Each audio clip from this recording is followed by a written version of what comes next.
রাজশাহীর তানোরের কোয়েলহাট পূর্বপাড়া গত 10 ডিসেম্বর দুপুর 12:30টার একটু পরেই হঠাৎ অজানা এক দুঃস্বপ্নের রাত ছড়িয়ে পড়ে পুরো গ্রামে, তারপর সমগ্র দেশে।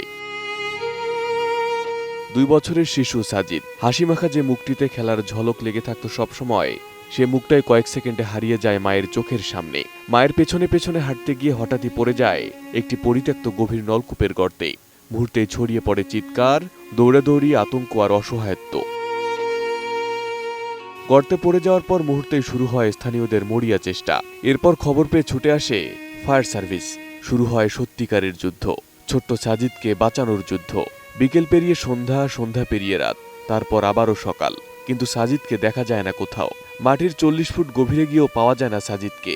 গর্তটি ছিল 150 থেকে 200 ফুট গভীর, ব্যাস মাত্র 6 থেকে 8 ইঞ্চি। সেখানে আটকে ছিল 2 বছরের এক শিশু। এই তথ্যই উদ্ধারকর্মীদের চিন্তায় ফেলেছিল সবচেয়ে বেশি। ফায়ার সার্ভিস ও সিভিল ডিফেন্সের 5টি ইউনিট তিল পরিমাণ আশা হাতছাড়া হতে দেয়নি। মাটি খনন, সুড়ঙ্গ তৈরি, ক্যামেরা নামানো, সব প্রক্রিয়া একসাথে চলতে থাকে। মাটির প্রতিটি স্তর সরানোর সময়ই তাদের গায়ে যেন কাটা দিচ্ছিল। বুঝতে পারছিলেন সামান্য ভুল হলে শিশুটির জীবনের শেষ আশা নিভে যেতে পারে। RICL TMX, যুগের পর যুগ স্থাপনা থাকে মজবুত। এদিকে গ্রামের আকাশ ভারী হয়ে ওঠে দোয়ায়। গ্রামের মসজিদে মোনাজাত, ঘরে ঘরে ফিসফিস প্রার্থনা, আল্লাহ সাজিদকে ফিরিয়ে দাও। প্রায় 32 থেকে 33 ঘন্টা পর রাত 9টার দিকে উদ্ধারকারীরা পৌঁছে যায় মাটির 50 ফুট নিচে। মাটি সরিয়ে যখন দেখা যায় ছোট্ট দেহটি, তখন উদ্ধারকারীদের হাত কেঁপে ওঠে। সাজিদকে উদ্ধার করে দ্রুত অচেতন অবস্থায় ছুটে নেওয়া হয় তানোর উপজেলা স্বাস্থ্য কমপ্লেক্সে। কিন্তু সেখানেই অপেক্ষা করছিল শোকের সবচেয়ে কঠিন ঘোষণা।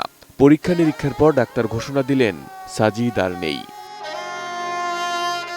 শুক্রবার ভোর থেকেই গ্রাম জুড়ে যেন মৃত্যু স্তব্ধতা। মসজিদের মাইকে বারবার ভেসে আসে কোয়েলহাট পূর্বপাড়া নিবাসী রাকিবউদ্দিনের 2 বছরের শিশু সাজিদ মারা গেছে। এই ঘোষণায় যেন বাতাস ভারী হয়ে ওঠে আর্তনাদে। সকাল 10:30টায় খোলা মাঠে হয় সাজিদের জানাজা। সাদা কাপড়ে মোড়ানো শিশু সাজিদের ক্ষুদ্র দেহটি যখন মাঠে আনা হয়, চারপাশে কান্নার রোল পড়ে যায়।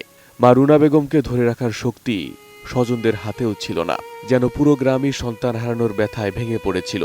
দাফনের সময় চারদিক নিস্তব্ধ, শুধু শোনা যাচ্ছিল স্বজনদের কান্না আর মানুষের দীর্ঘশ্বাস। গ্রামবাসীরা বলছেন, 1 বছর আগে জমির মালিক সেচের জন্য নলকূপ খনন করেছিলেন। পানি না পেয়ে কাজ থেমে যায়, কিন্তু প্রাণঘাতী সেই গর্তটি কেউ আর ঢেকে রাখেনি। ছিল না কোনো সতর্কবার্তা বা কোনো নিরাপত্তা ব্যবস্থা। আর এই অবহেলায় আজ কেড়ে নিল নিষ্পাপ সাজিদের জীবন। Arif Hasan, ATN news.